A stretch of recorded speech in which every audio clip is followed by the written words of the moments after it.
질문 한 몇 개만 받아볼게요. 다 아시겠어요? 임산부 네. 그러니까 수유를 하는 엄마하고 애기한테 네. 몇 아이를 먹여야 되는 거예요? 아기는 아까 전에 얘기했잖아요. 800IU 정도면은 일단 일반적으로는 괜찮을 거고. 엄마가 비타민D를 복용하는 엄마가 수유를 하고 상황에서 아기도 복용을 한다는. 그런 상황에서 보통 그렇게 되잖아요. 엄마도 먹고 아기도 먹고. 그럼 엄마도 먹어야지. 그럼 뭐 엄마는 뭐 한 5000IU 먹고 아기 한 400IU나 한 800IU 이렇게 먹으면 되지 않겠어요?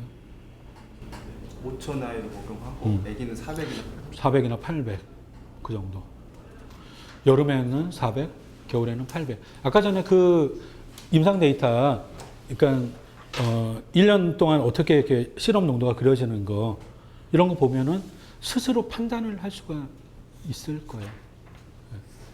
네. 나는 네. 네. 약사과학관 사이트 보면은 네. 비타민 D 옵션 알약 있잖아요. 네, 있을 겁니다. 네, 아까 방금 얘기하신 것처럼 애기들도 먹어야 좋은데 네. 애기들은 알약 못 먹잖아요. 못 먹죠. 그럼 액상형 제품 약사님 취급하세요? 그래서 같이 주세요? 알약이요? 네. 저도 궁금한 게 네. 이제 산부인과에서 산모들한테 비타민 D 권장 요즘 많이 하잖아요. 네. 근데 보통 드랍 형태로 얘기를 많이 하잖아요, 병원에서. 어떤 형태요? 드랍, 그 리퀴드. 드랍. 네. 네. 그래서 이제 약국에 와도 네. 뭐 상품명을 뭐 얘기하자면 선드랍 있어요. 네. 이런 식으로 오시는데 저 같은 경우는 복용의 편리성 때문에 캡슐을 많이 권장하긴 하는데 어른한테요? 산모. 산모? 임산부. 3번은 당연히 캡슐로 먹어야죠. 왜냐면은 천아이유가 있으니까 그거를 이제 병원에서 얘기를 하는 거죠. 그래서 그때는 이제 복용의 편리성 때문에 설명을 해서 네, 캡슐을 권해드리긴 하는데 네. 캡슐에서의 차이가 있냐고 물어봐요. 보통. 아이고 걔네들이 그 쓰는 마케팅 제가 좀 들어봤는데요. 어느 정도 흡수율 어느 정도 차이냐면은 네.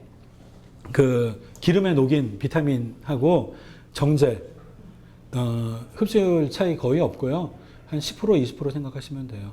그러니까 아무것도 아니에요. 흡수율. 흡수는 거의 차이가 없는 거죠. 네. 그러면 아니, 물론 그게 더 좋은데 큰 의미가 없다고요. 리퀴드가 더 좋긴 하지만 큰 차이는 없다. 네. 그리고 그 리퀴드는 많이 먹어야 되잖아요. 그 떨어뜨리는 거 횟수. 그러니까 리퀴드는 아기들 대상으로 나온 약이에요. 성인은 그렇게 먹을 필요가 없어요. 병원에서는 그거를 많이. 정말요? 네, 그거는 이제 의사가 잘못 생각하는 거죠. 네. 성인은 그렇게 먹으면 안 되죠. 성인은 기본이 5,000IU인데. 그것도 또 천아이유 얘기하는 거. 그렇죠. 네. 그러니까 그게 이제 아까 전에 제가 말씀드렸다시피 유럽에서 사고 터지고 나서 교과서에 다 그렇게 이제 써 있고 이제 하면서 이제 의사들이 다들 무서워하는 거예요. 그리고 의사들이 바깥에 나와서 약사들은 마찬가지지만은 스스로 공부를 해야 되잖아요. 근데 학교에서 원래 안 배우고 의사도 별로 안 배워요. 예. 근데 밖에 나가서 안 배우면은 정말 이제 일반인 수준인 거죠, 의사들도. 그러면은 1900 한. 어차피 임산부도 5천아이유 따지면 먹어야죠. 일반인들보다 더 많이 먹어야 되잖아요. 임산부는. 왜냐하면 임신은 비타민 D를 고갈시키는 상황이니까. 마그네슘 질문해드릴게요. 네. 얼마 전에 쉼터에서도 누가 올렸었는데 네.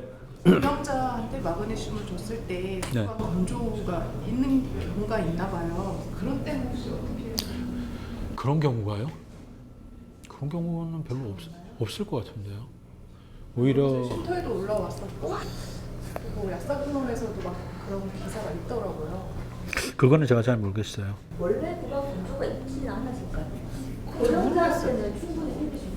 네, 근데 거기 올라온 사례는 그걸 먹고 생겼다고 뭐 그렇게 올라가 왔었고. 사실 그것도 개인차에 대해서는 어떻게 기본적인 부분 안 돼 있는 거라 그래서 어떻게 표현하는지 그냥 제 생각에는 그거는 한 10만 명이 먹으면 한 번꼴로 그냥 나올 수 있는 그런 일. 모든 일이 사실 다 나올 수 있거든요. 그 정도인 것 같아요.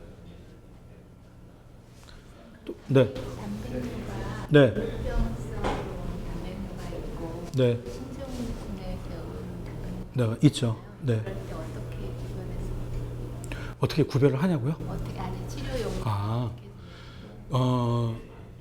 임상 데이터나 그런 근거는 주로 당뇨성 그 뭐죠? 네프로패시 그쪽에만 있어서 그쪽으로만 쓰고 신증후군은 잘 몰라서 제가 왜냐면 신증후군 같은 경우에는 그냥 신증후군도 여러 가지가 있을 텐데 단백뇨가 주 증상으로 나타나잖아요. 신증후군 같은 경우에는 근데 아까 2주 정도에 굉장히 이렇게 빨리 감소가 되신다고. 신증후군도 되게 종류가 많아요. 예, 단일한 질병이 아니에요. 그러니까 예를 들면은 뭐 IgA 그러니까 뭐지?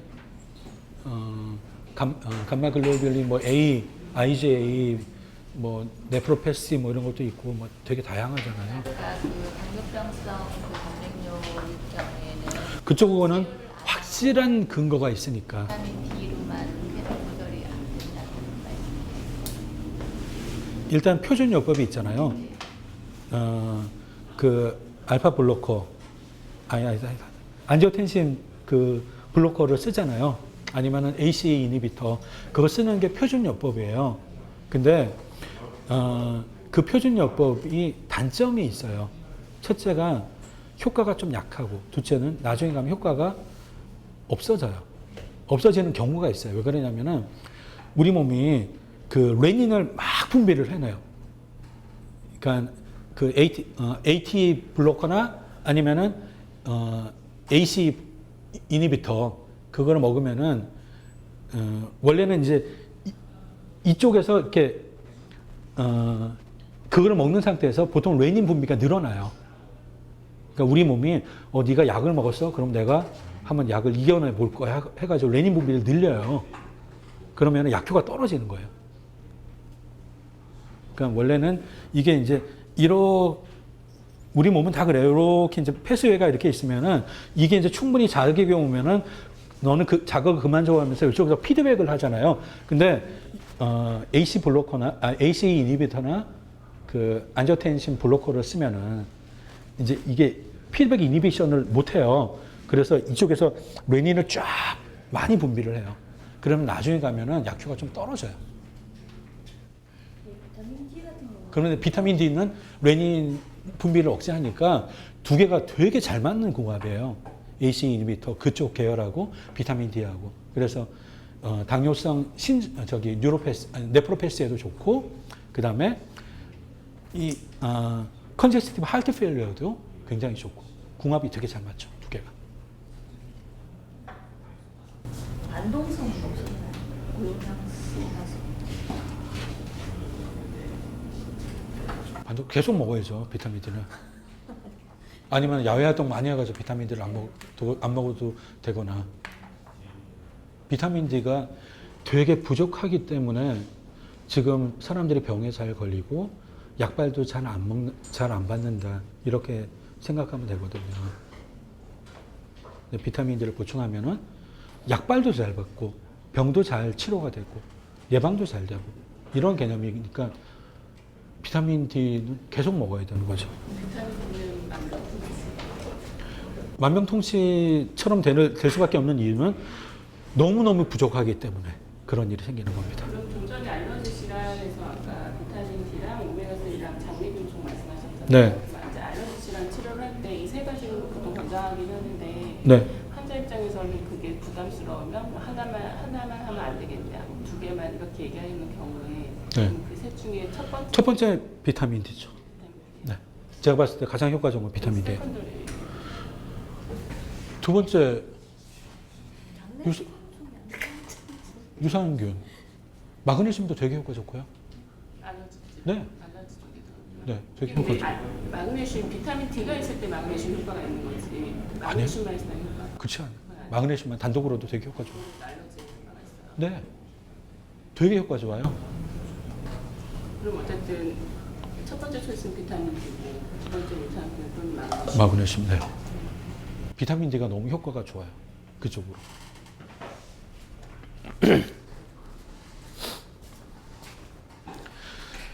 뼈하고 비타민 D 뭐 공부할 게 있겠나 그렇게 생각하시는 분 계실 거예요. 아마. 여기서 뭐 얼마를 더 공부를 해야 되지? 네, 한번 공부해 볼게요.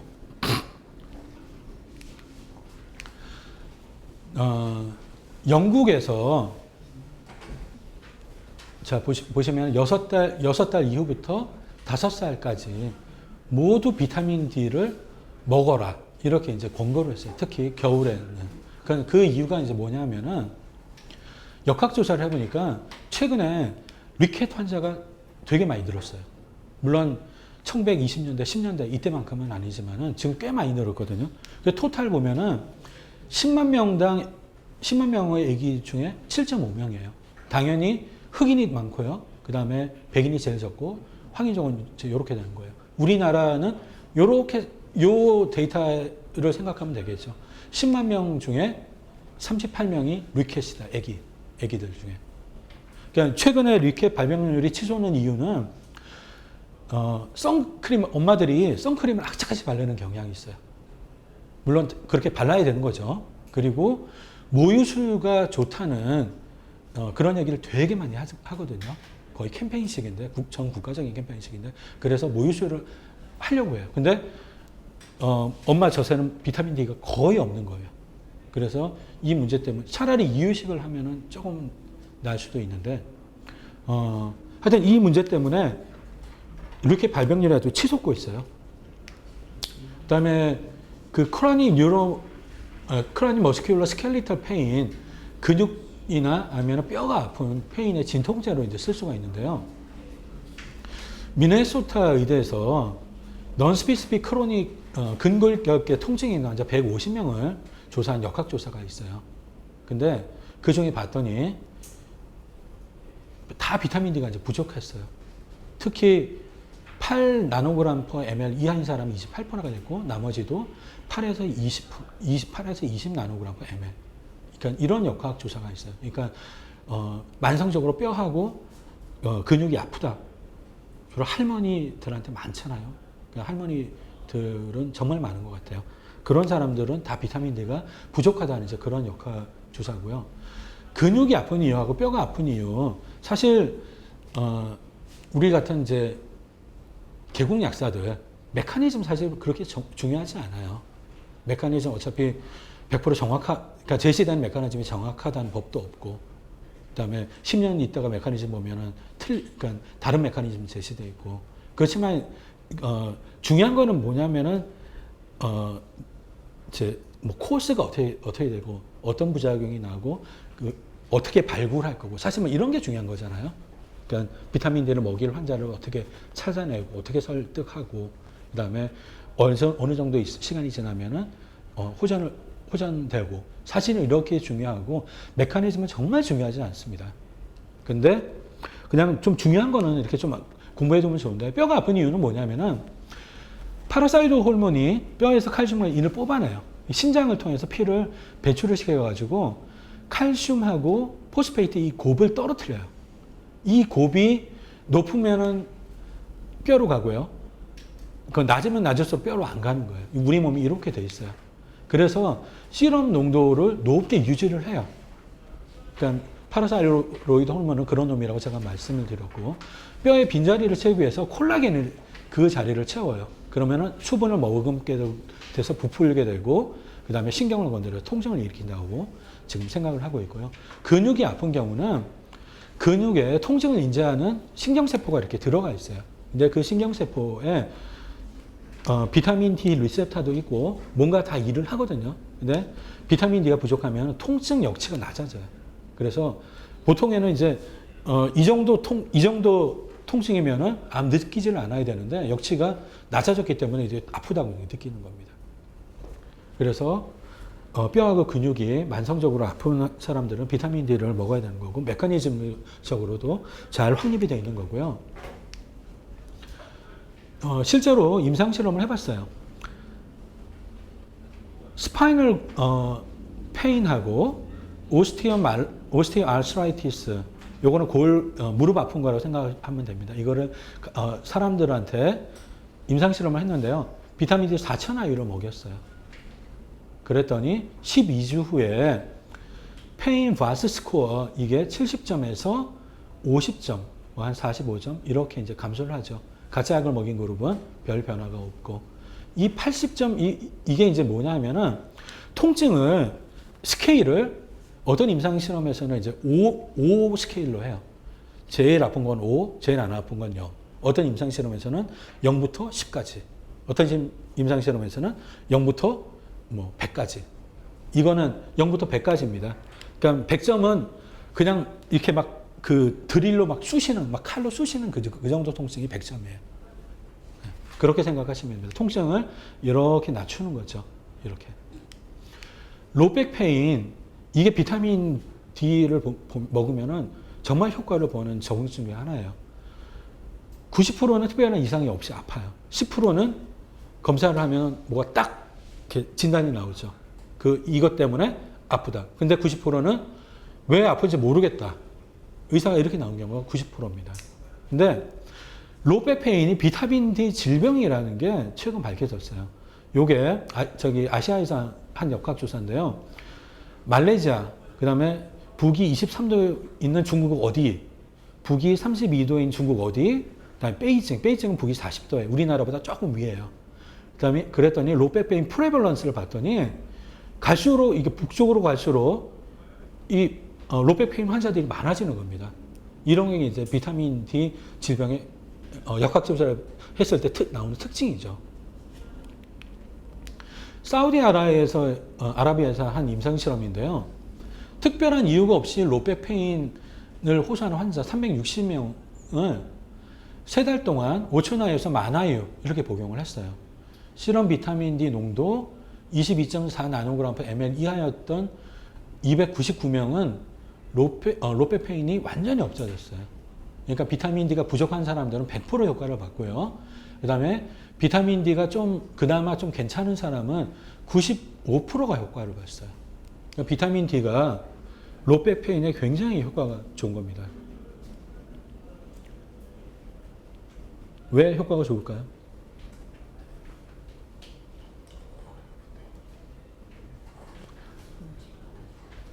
그냥 뭐 진통제라고 생각을 할 수도 있고요.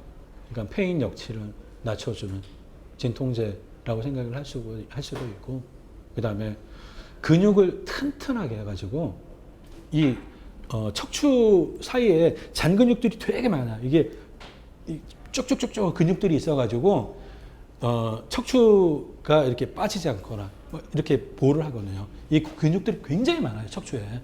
근데 그 근육들을 좀 강화시켜가지고 그러면 덜 아프거든요.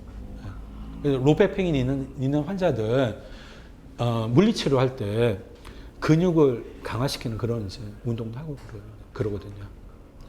뭐 하여튼 여러 가지 뭐 설명할 수는 있는데 중요한 건 뭐냐면은 이렇게 효과가 좋다. 이게 이제 중요한 겁니다. 무릎 관절염이죠. 여기도 굉장히 효과가 좋아요. 이게 케이스가 굉장히 많은 케이스입니다. 이게 미국 의사, 개업하는 의사, 프라이머리 케어 피지션, 이게 의대 졸업하고 이제 개원한 거잖아요. 미국에는 이런 사람들 굉장히 많죠. 우리나라는 그냥 끝까지 레지던트 따고 하는데 미국에는 굉장히 많고요. 그 사람들을 방문하는 이유의 4분의 1이 오스티오아스라이티스예요. 무릎 관절염이에요. 65세가 되기까지 엑스레이상으로 80%가 무릎 관절에 이상을 보이고, 그 다음에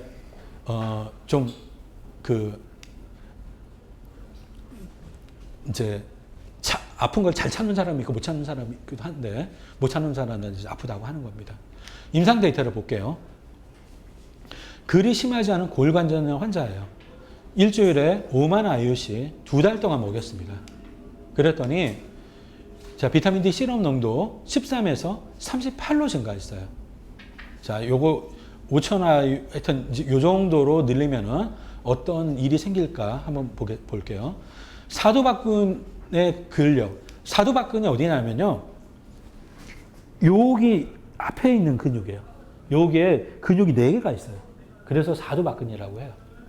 그러니까 무릎 관절에 가는 충격을 거의 사도박근이 잡아줘요. 충격을 완화해줘요. 근데 이게 근육이 약한 사람들은 무릎으로 충격이 바로 가죠. 그래서 역학조사 보면은 저희 근력이 약한 사람이 사도박근 근력이 약한 사람 나중에 가면은 골관절염이 잘 걸린다는 그런 역학조사도 있어요. 그래서 여기 근육이 되게 중요하고 요 뒤에 보면은 햄스트링이라고 있잖아요. 이 근육도 되게 중요해요. 무릎 관절을 튼튼하게 하는데 이 근육만 튼튼하게 해도 그러니까 물리치료사가 시키는 대로 운동요법을 하는 거죠. 그렇게만 해도 무릎 관절이 굉장히 많이 호전이 돼요. 그러니까 근데 이 사두박근의 근력이 15kg에서 21kg 이렇게 이제 증가를 한 겁니다. 오승환 선수가 우리나라에서 악력이 좀 세다고 유명한데요. 오승환 그것 때문에 이제 메이저리그에서 성공했다고 하는데 이 악력이 한 80kg 이렇게 되거든요. 근데 운동 선수들 혹시 지인들 중에 운동 선수가 있을지 모르겠는데 자기 근력이 나도 투수인데 내 근력이 70이야. 그럼 10만 올리면 오승환이 되는 거잖아요.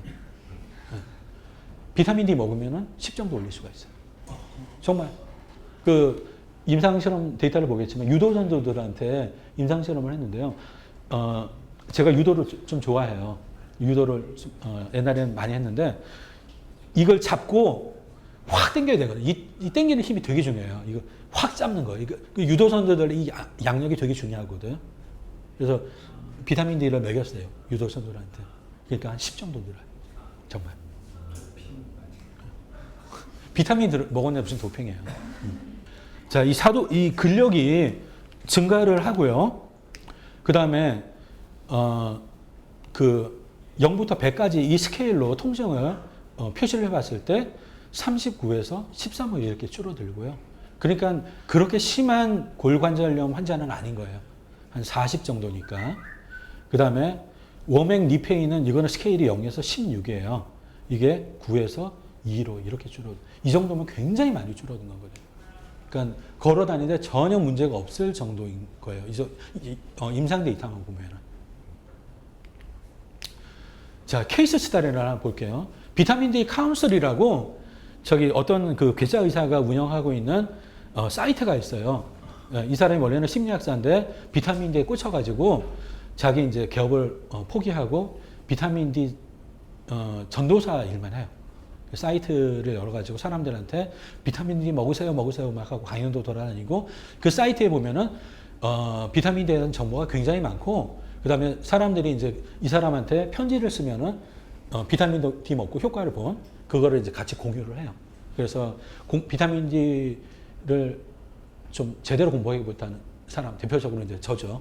저는 비타민 D 카운슬 자주 이렇게 들리는데 여기에 이제 편지를 썼어요. 누가 11년 전에 왼쪽 무릎이 다쳐서 정형외과에 갔더니 의사가 엑스레이 사진을 이제 찍었어요. 찍어주고 이게 정말 이게 좁으니까 당신은 수술을 해야 된다라고 진단을 했습니다. 그러니까 조인트 니 리플레이스먼트 서저리라고 하죠. 인공 관절 수술이라고 해요. 이거를 당신은 해야 됩니다라고 했는데 이 사람 하기 싫었어요. 비타민 D를 쭉 먹고 그 다음에 걸어 다니는데 아무 문제가 없이 잘 살고 있다. 그래서 혹시 골관절 때문에 수술을 고민하고 있는 사람들은 비타민 D를 드세요. 뭐 이렇게 이제 나옵니다. 그러니까 비타민 D 카운슬이 이런 식으로 이제 돼요. 근육이 이 사두박근하고 그다음에 햄스트링이 중요한 거고요. 근육량을 늘리고 근육의 힘을 키워주고 관절로 가는 충격을 흡수를 해준다. 이렇게 이제 생각을 하는 겁니다. 뭐 다양한 뭐 메커니즘 얘기할 수 있지만은 뭐 썰이죠, 썰. 다 맞을지 안 맞을지 모르고 맞더라도 그게 얼마나 중요한지 잘 판단 못하고 그런 겁니다. 메커니즘이라는 게. 본 브레이킹 드러그 요거는 좀 배울 필요가 있는데요. 스테로이드 대표적인 뼈를 부수는 좀 용어를 좀 자극적으로 이렇게 제가 써봤는데 드러그 뭐 이게 되게 사실 자극적인 용어거든요. 그 책 읽어보신지 모르겠는데 그러니까 이게 좀 자극적이 완전히 뼈를 부수지는 않아요. 네, 하여튼 좀 유명한 본 브레이킹 드러그고요. 역학 조사를 해봤더니 이 용량 의존적이에요. 하루에 20mg 여기서 미리그램이라고 하면 뭘 기준으로 하냐면 프레드니솔론 기준이에요. 그러니까 보통 많이 쓰는 스테로이드가 프레드니손, 프레드니솔론, 메실프레드니솔론 요 세 가지거든요. 이 세 가지는 항염증 효과는 비슷해요. 그래서 얘네들은 세기가 다 동등하다고 보면 됩니다. 다 동등하고 얘네의 용량이라고 생각하시면 돼요. 얘네를 쓴 용량. 덱사메타소는 만약에 좀 보정을 해줘야 되겠죠. 1mg 먹었으면은 저기 메실프레드니솔론 0.2mg 먹은 걸로 이렇게 다 보정을 해줬는데 하여튼 20mg을 이상을 먹으면은 골밀도가 이렇게 감소를 합니다. 굉장히 많이 감소를 해요. 1년 정도 지나면은 한 9% 이렇게 감소를 하고 그다음에 10mg 이하를 먹어도 천식 환자들 이렇게 먹는 환자도 많죠. 아니면은 자가 면역 질환, 뭐 스테로이드 많이 먹거든요. 그러면 기본 이 정도는 다 먹어요. 원래 이 정도는 다 먹는 겁니다. 그러면은 골밀도가 이렇게 감소를 하는 거예요. 만약에 스테로이드를 끊으면은 어떻게 되냐면요. 골밀도가 다시 회복해요. 굉장히 급격하게 회복합니다. 이렇게 빠지는 정도는 아니지만은 꽤 많이 회복을 해요. 이렇게 뼈가 골밀도가 회복이 되는 이런 경우는 사실 별로 없잖아요. 근데 약물을 중단하면은 회복이 되지만은 한계는 분명히 있고 요때 이제 뼈 영양제를 먹어가지고 자기 뼈를 잘 관리를 해야 돼요. 약 먹었으니까 나는 이제 됐어 하고 뼈 영양제를 안 먹을 게 아니라 오히려 그때 더 먹어야 되는 거예요. 그때가 정말 더 중요한 시기예요. 물론 이때도 다 먹어야 되고. 그러니까 스테로이드 복용 이제 중간 후에 충분하게 하던 뼈 영양제를 원래 먹어야 되는 겁니다. 다양한 메커니즘으로 뼈를 부러뜨려요. 남성 호르몬 비타민 D를 고갈시키고 여성 호르몬도 고갈시키고 남성 호르몬, 여성 호르몬 다 뼈를 튼튼하게 하는 그런 효과가 있어요. 비타민 D도 마찬가지고 그다음에 장에서 흡수 줄이고 그다음에 여러 가지 근육 약화시키는 것도 좀 중요한 메커니즘입니다. 스테로이드가 근육도 약화시켜요. 골절률 증가는 스테로이드 용량에 의존을 하고 당연하겠죠. 요것도 이제 한번 읽어보시고요. 프로토 펌프 요것도 뼈를 약화시킨다고 밝혀진 지가 한 15년밖에 안 됐어요. 10년, 15년. 그 전까지는 뼈랑 아무 문제 없는, 아무 상관없는 약인 줄 알았는데 영국 그 GP들, 일반인들이 일반의가 진료 기록을 이제 본부에다가 정부에다가 전송하죠. 왜냐면 GP는 공무원이니까 그 정부에서 통계를 내봤더니 PPI를 오래 먹는 사람은 골절률이 높더라. 이런 이제 정부에서 통계 정리를 한 겁니다. 그 다음에 SSRI 우울증 약이죠. 이것도 뼈를 좀 위험하게 해요. 골절률을 2배 정도 이렇게 높입니다. 타목신펜하고 아로마테이즈 이니비터 이거 먹는 사람은 사실 약국 오시는 그 여성분 중에 되게 많아요. 되게 많습니다. 이거 먹는 사람들. 이거 먹으면은 몸이 전반적으로 굉장히 많이 힘들어지는데 부작용 비슷한데 아로마테이즈 이니비터가 그 유방암을 예방하는 효과가 더 큰 만큼 부작용도 더 커요. 근육통하고 관절통 이런 게 굉장히 심해요. 그래서 견디지 못하고 약을 중단하는 그런 경우도 되게 많습니다. 이럴 때 비타민 D 먹으면은 뼈 아픈 거, 그 다음에 근육 아픈 거, 관절 아픈 거 이런 게 많이 완화가 돼요. 그리고 유방암 걸리신 사람들은 비타민 D를 꼭 먹어야 되죠. 꼭 먹어야 돼요. 미국의 유방암 환자들은 비타민 D를 한 80% 정도 먹고 있어요. 좋은 임상 데이터가 많이 나왔어요.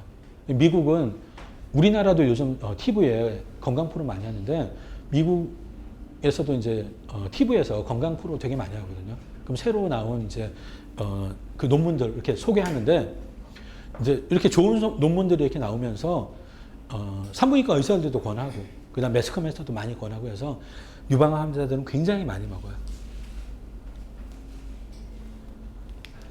하여튼 어차피 이제 요 약물들을 복용하기 때문에라도 이제 먹어야 됩니다. 그리고 비스포스포네이트, 비타민 D를 같이 쓰는 게 이제 좋은 이유는요. 비스포스포네이트 임상 데이터 보면은 너무너무 좋죠. 너무너무 좋습니다. 저도 뭐 한 2-3개 정도는 임상 데이터를 로 데이터를 읽었는데 뭐 찾아보려고 되게 좋아요. 임상 데이터 좋은데 의사들이 한 얘기가 내가 실제로 써보면은 그 정도까지 효과는 안 나온다. 모든 약들이 사실은 뭐 다 그렇지만은, 근데 비스포스포네이트도 그래요. 이게 2012년도에 역학조사 결과인데요. 치료에 실패한 경우 비스포스포네이트를 5년에서 한 6년 정도 이렇게 오랜 기간 동안 힘들게 먹었는데도 실패한 그런 그런 경우가 되게 많은데요. 그 기준이 뭐냐면은 아마 그 자료에 나올 겁니다. 그 T스코어가 마이너스 3 밑으로 계속해서 이렇게 유지가 된다거나, T스코어가 낮게 계속 비스포스네이트를 먹었는데 유지가 된다거나, 아니면 뭐 중간에 이제 뼈가 부러졌다거나, 하여튼 이런 몇 가지 이제 그 기준 이렇게 나름대로 잡은 거예요. 그 의사들이. 그러니까 이렇게 되면은 비스포스포네이트가 실패한 걸로 본다. 이렇게 했을 때 비타민 D가 부족한 사람들이 이 실패율이 굉장히 많은 거죠. 실패율이 성공률입니다. 요거는 성공률이에요. 비타민 D가 부족하면은 성공률이 21%밖에 안 된대요. 먹으나 마나죠, 사실. 그다음에 40 이상이 되면은 67% 이렇게 성공했다고. 그래서 비스포스포네이트를 먹는 사람들은 꼭 비타민 D를 같이 먹는 게 좋다. 그래서 외국에서는 같이 이렇게 섞어서 약이 나오기도 하는데 우리나라도 나오죠. 예, 우리나라도 따라서 나올 거라고 생각을 했었는데 아마 나왔을 겁니다.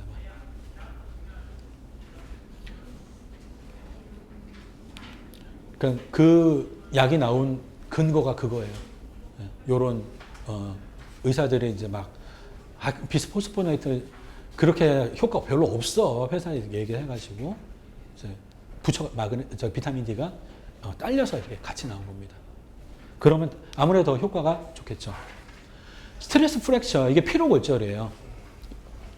발레리나, 오래 달리기 선수, 농구 선수, 배구 선수, 군인들한테 이제 흔히 발견이 되는데 충격을 많이 받는데 어디입니까? 이런 데 별로 충격 받는 거 아니죠. 그러니까 다리 뼈, 그 다음에 막 발 뒤꿈치, 이런 데 이제 스트레스 프랙처가 많이 와요. 실금이 가는 거죠, 실금.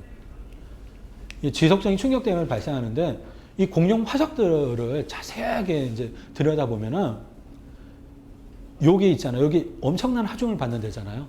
요게 피로골절이 굉장히 많다고 해요. 현미경으로 자세히 보면은.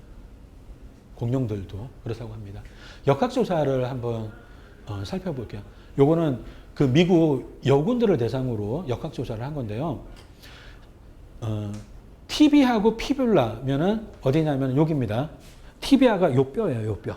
여기 안에 뼈가 두 개가 있는데 앞에 있는 게 티비아고 뒤쪽이 피뷸라인데요. 여기에도 이제 피로골절이 많이 오죠. 피로골절이 있는 여군하고 없는 여군을 비교한 역학조사인데요. 보시면은 비타민 D 그 시럽 농도를 가지고 5분위로 사람들을 나눴어요. 이게 비타민 D가 가장 많은 상위 20%입니다. 20% 이 사람들은 평균 한 50 나노그램 퍼 정도 돼요. 그리고 비타민 D가 가장 부족한 하위 20%는 한 15 정도 되는 것 같습니다. 이 사람들의 스트레스 골절률을 1로 했을 때 한 반 정도 이렇게 줄어들어요. 그러니까 옛날에는 비타민 D가 뼈를 보호하고 뼈를 튼튼히 한다는 건 잘 알고 있었어요. 근데 20 나누면은 충분한 줄 알았죠. 한때. 근데 봤더니 그러니까 이런 뼈 말고 진짜 충격을 많이 받는 그런 뼈를 튼튼하게 하는 효과는 25로 불충분하고 50 먹어야 되고 혹시 더 많이 먹으면은 더 낮아질 수 있을지도 모르겠다. 이렇게 말하는 게 이제 정확한 겁니다. 지금 현재 모든 자료를 가지고 얘기를 하면은. 성장통인데요. 성장통도 대표적인 비타민 D 질병이에요. 일단은 성장통을 호소하는 아기들 그 골밀도를 측정해 보면은 낮아요.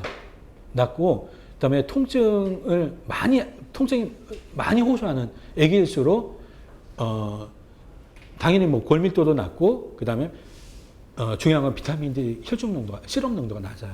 역학조사를 보면요. 보자.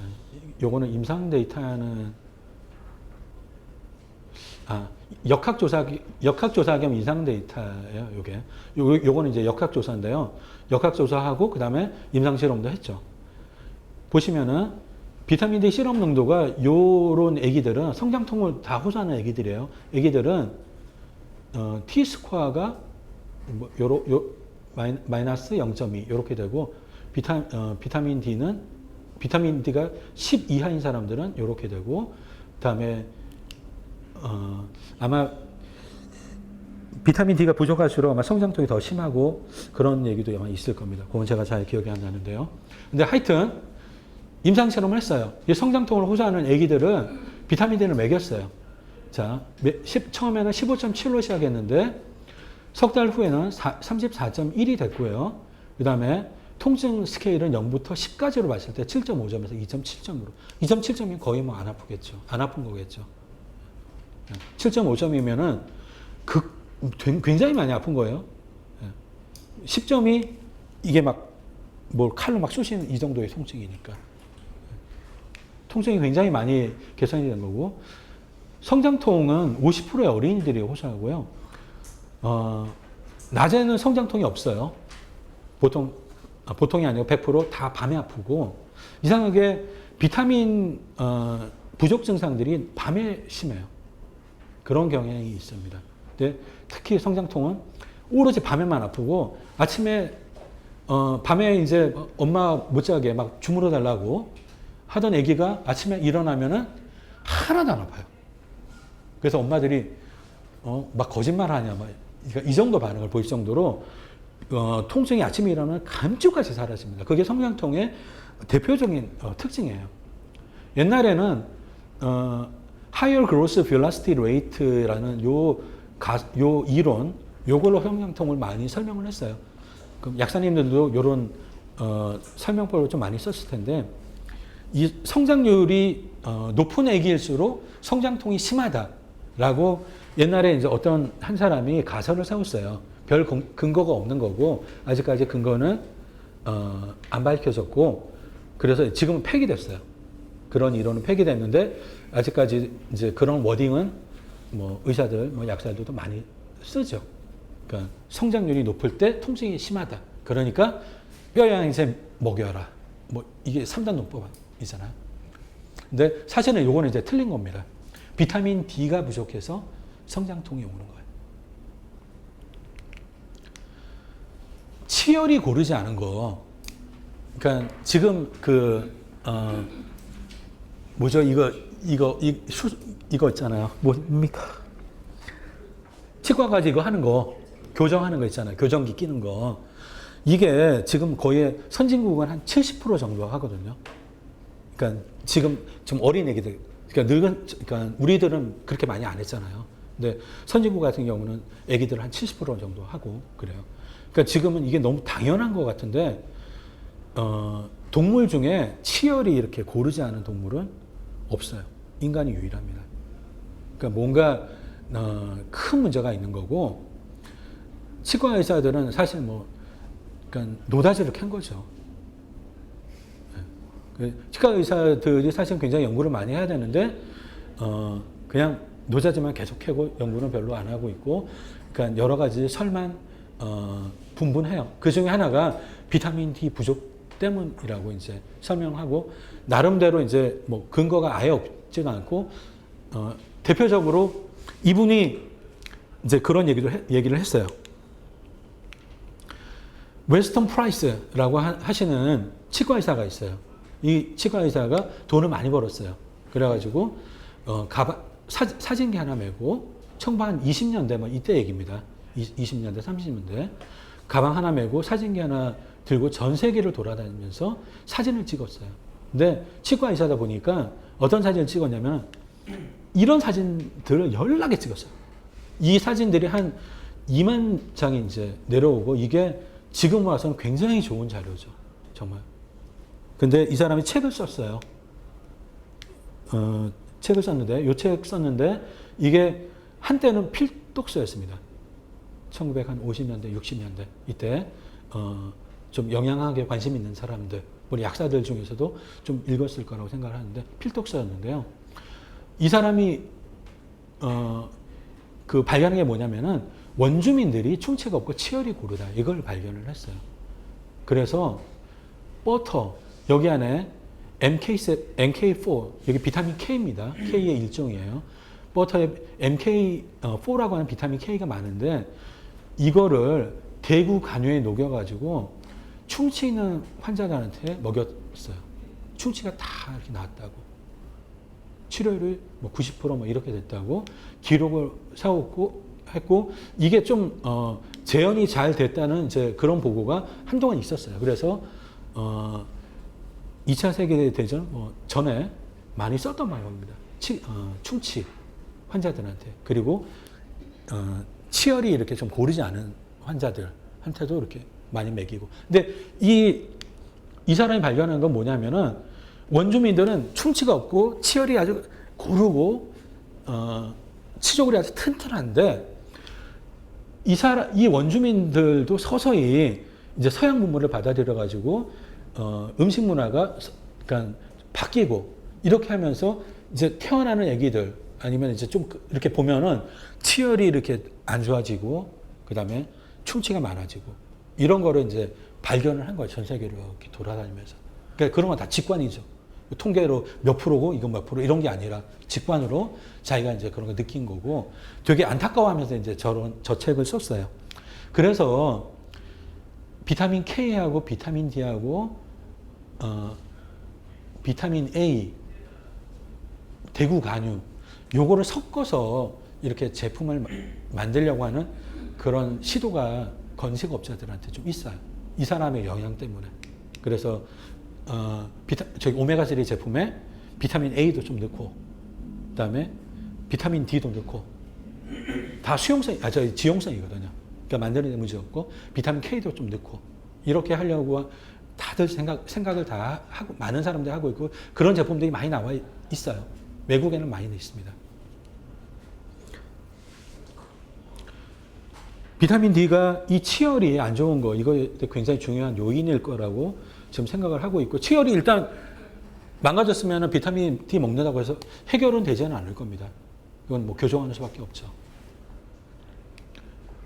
이제 밑에 이제 후대들 태어날 아기들을 이런 이제 엄마가 좀 케어를 해볼 필요가 있어요. 그래서 정말 이런 임상 실험도 좀 해야 됩니다. 왜냐하면 너무 큰 문제이기 때문에 오스티오말라시아 이게 뼈가 아픈 거예요. 오스티오포로시스는 이제 통증이 없죠. 이거는 되게 아파요. 증상이 어떻게 되냐면은 봄페인, 그 다음에 텐더리스. 이게 뭐냐면은 이렇게 누르면 아픈 걸 텐더리스라고 합니다. 누르면 아픈 거. 그러니까 근육이 약하고요. 그 다음에 근육에 통증이 있고 골절률이 높고, 그 다음에 오스티오말라시아 좀 되려면 당연히 충치가 좀 있어야 되겠죠. 그러니까 허리 아픈 할아버지 할머니들, 뼈 아프다고 하시는 할아버지들 이빨 한번 보세요. 그리고 혹시 이제 나 이빨 튼튼해 임플란트 하나도 안 했어 하면은 이제 그렇지만은 나 여기 약해가지고 임플란트 다 한 거야 하시면 이걸 먹게 됩니다. 비타민 D. 피 검사를 통해서 이제 그 진단을 하기도 해요. 피 검사를 통해서 이렇게 눌러가가지고 정말 수동으로 점수를 매기도 합니다. 역학조사 결과를 한번 볼게요. 크로닉 텐션 타입 헤드에이크 이 환자들을 역학조사를 했는데요. 봤더니 52명이 비타민 D가 부족했어요. 20나노 이하였고 평균은 8.2였어요. 또한 52명 중에 49명이 실험검사상 오스티오말라시스였어요. 실험검사는 요걸 하는 겁니다. 실험의 칼슘하고 실험의 이걸 곱한 거를 27 곱한 게 27 이하로 나오면은 그 피검사상의 오스티오말라시아라고 진단을 하거든요. 자, 이 역학조사에서 배울 수 있는 게 뭐냐면은 텐션 타입 헤드에이크는 우리나라에서는 마이그레인보다 더 많은 것 같아요. 편두통보다는 더 많은 것 같고 외국에서는 마이그레인이 편두통보다 조금 더 많은 것 같은데 가장 대표적인 두통이에요. 편두통하고 텐션 타입하고 두 개를 합치면 80%라고 하거든요. 나머지 20%는 짜질짜질구리 한 거고 텐션 타입은 근육이 이렇게 수축을 하는 거예요. 근육이 계속해서 이렇게 쪼이는 그런 느낌이 있잖아요. 편두통은 쾅쾅 치듯이 이렇게 아픈 거고, 이렇게 그 바이스를 이렇게 눌러놓는 거, 그런 느낌 있잖아. 바이스에 입을 벌리고 머리를 거기다 집어넣고 바이스를 이렇게 누르는 그런 거 연상하시면 되는데, 그런 종류의 두통이에요. 근데 그런 게 이제 만성으로 오는 사람들이 있거든요. 근데 그런 사람 중에 비타민 D가 부족한 사람이 되게 많아요. 되게 많잖아요. 그래서 두통 환자가 있으면은 짧은 시간에 어떻게든지 비타민 D가 혹시 부족한지를 판별할 수 있는 그런 작전을 한번 짜봐야 됩니다. 짧은 시간 안에 어떻게 알아낼 수 있을까? 그런 거라. 자, 요게 이제 역학조사를 해보면요. 보통 오스티오 말라시아 하면 아픈 데가 여기예요. 템플 그 옆에 여기고요. 그다음에 프론탈리스 앞에, 그다음에 서브 오시피탈은 여기 뒷골 여기 좀 위쪽에 서브 오시피탈이고요. 그다음에 오스티오 말라시아 환자들 많이 아프다고 호소하는 데가 엘보우, 그다음에 여기 허벅지, 아킬레스. 요렇게 이제 좀 생각해 주시면 됩니다. 어떻게 했냐면은 이 사람들은 요 6군데를 골라가지고, 여기가 이제 특별히 많이 아픈 데니까 6군데를 골라가지고 많이 아프면은 점수를 3점을 주고요. 하나도 안 아프면 0점을 줬어요. 그럼 총점이 6군데니까 6, 3, 18. 총점이 18이에요. 그랬더니 비타민 D가 부족한 사람들은 많이 아파요. 근데 비타민 D가 충분한 사람들은 이렇게 많이 안 아픈 겁니다. 크로닉 텐션 타입 헤데이크 환자 중에 이렇게 되는 거예요. 자, 이제 근육하고 비타민 D를 공부해 보도록 하겠습니다. 근육량 감소를 막아주고 근육량을 증가시켜요. 비타민 D가. 지금까지 오스티오 말라시아하고 오스티오 포로시스 환자한테 비타민 D를 복용해야 한 수많은 경험들이 있죠. 뭐 10억 명, 20억 명, 30억 명이 넘어갈 거 아닙니까? 지금까지. 그랬더니 눈치 빠른 사람들을 알아챘어요. 오스티오 말라시아하고 오스티오 포로시스 환자들은 근육이 약해요. 그리고 비타민 D를 먹였더니 원래는 뼈를 보고 먹인 거죠. 당연히 뼈도 튼튼해지고 한데 이상하게 근육이 튼튼해지고 그러네. 눈치 빠른 의사들은 옛날부터 알고 있었어요, 그거를. 근데 지금 이제 역학조사를 결과들이 나와가지고 이제 수치로 이제 그게 확증이 되겠지만은 비타민 D가 부족하면은 근육량이 작아요. 그리고 근육 힘이 약하고요. 비타민 D를 보충하면 근육 상태도 개선이 돼요. 지금 어떻게 이제 설명하냐면은 근육하고 뼈는 독립된 기관이 아니고 서로 긴밀하게 그 인터랙션을 하는데, 여러 가지 방법으로 인터랙션을 하는데요. 물질을 주고받아요. 근육에서 내주는 물질, 그다음에 뼈에서 이렇게 내는 물질, 뼈에서 이렇게 내가지고 근육을 튼튼하게 하고, 근육에서 내서 뼈를 튼튼하게 하고, 이런 여러 가지 물질들이 발견이 됐어요.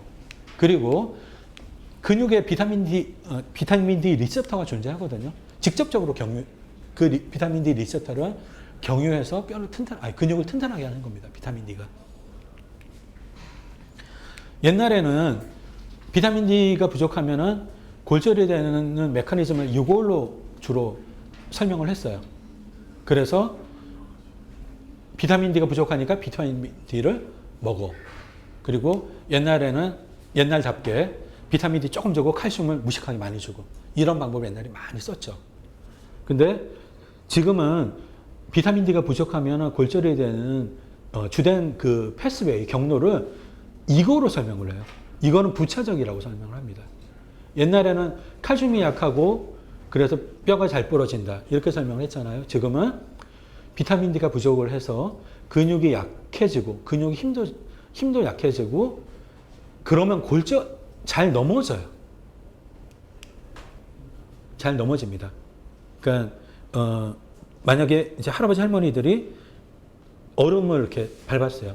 그러면 넘어지는데, 젊은 사람들은 이게 필요한 근육들을 급격하게 동원해가지고 균형을 잡는다고요. 근데 할아버지 할머니들은 근육이 약해요. 그래서 그냥 넘어지는 겁니다. 그래서 넘어지면서 뼈가 다치는 거예요. 실제로 골절을 보면은 90%는 넘어져서 생긴 거예요. 넘어져 생긴 게 90%, 그 다음에 나머지가 10%. 그러니까 이 패스웨이가 더 중요하다는 겁니다. 나이를 먹으면서 근육량하고 근육의 힘이 감소를 하는데요. 60세 이후에 아주 급격하게 감소해요. 60세 이후에. 그래서 건강을 유지하려면 헬스도 하셔야 됩니다. 저도 지금 헬스를 해야 되겠다고 지금 생각하고 있는데, 원래 헬스 되게 좋아하는데, 살코페니아라고 하는 질병이 있어요. 이거는 그 표준 편차 2 이하, 그러니까 하위 한 뭐 1% 이 정도 들어가면은 살코페니아라고 하거든요. 맞나? 근육 표준 편차. 네, 하여튼 살코페니아 이게 근육량이 굉장히 부족한 겁니다. 그러니까 살코페니아를 진단하는 기준이 있어요. 하여튼 그 기준이 있는데 그 기준에 들어가면 이제 살코페니아를 진단을 하는데 60에서 70세는 요 정도 되고요. 80세 이후에는 50%가 돼요. 그러니까 근육량이 굉장히 부족해집니다. 나이를 먹어가면서. 자, 지금부터 한 25년 전에 최초로 요거 일본에 있는 의사인데요. 비타민 D를 먹였더니 근육량이 증가하더라. 근육이 더 운동을 잘 할 수 있는 그런 근육으로 바뀌더라. 를 최초로 이제 보고한 건데요. 그때는 요거를 먹였어요. 비타민 D를 먹이지 않고 알파카시도를 먹였어요. 1에서 한 2 마이크로그램 정도? 이 정도를 먹였고요. 근육의 옥시데이티브 커패시티가 증가하고요. 옥시데이티브 커패시티가 뭐냐면은 ATP 만들려고 이제 하는 거죠. 이게 증가하면 ATP를 잘 만드는 겁니다. 그리고 근육의 ATP 양이 늘고 크레아틴 포스페이트 양도 증가해요. 근육은 에너지를 ATP는 이제 일부로 저장을 하고요. 대부분은 크레아틴 포스페이트 형태로 저장을 해요. 그래서 요게 고갈이 되면은 여기서 갖다 쓰는 겁니다. 이게 하여튼 다 양이 증가하고 근육의 크기도 증가해요. 이거를 한 25년 전에 최초로 보고를 했고요. 임상 데이터를 한번 볼게요. 평균 나이 80세 거동이 불편한 노인들을 대상으로 한 이제 임상 데이터인데요. 4,000아유를 먹였어요. 4달을 먹였거든요. 그랬더니 근육의 크로스 섹셔널 에어리아, 그러니까 생검을 해가지고 이렇게 근육이 단면에 보면은 근육의 면적을 이렇게 구할 수가 있잖아요. 그 면적이 증가를 하는 겁니다. 이렇게 비타민 D 먹은 그룹은.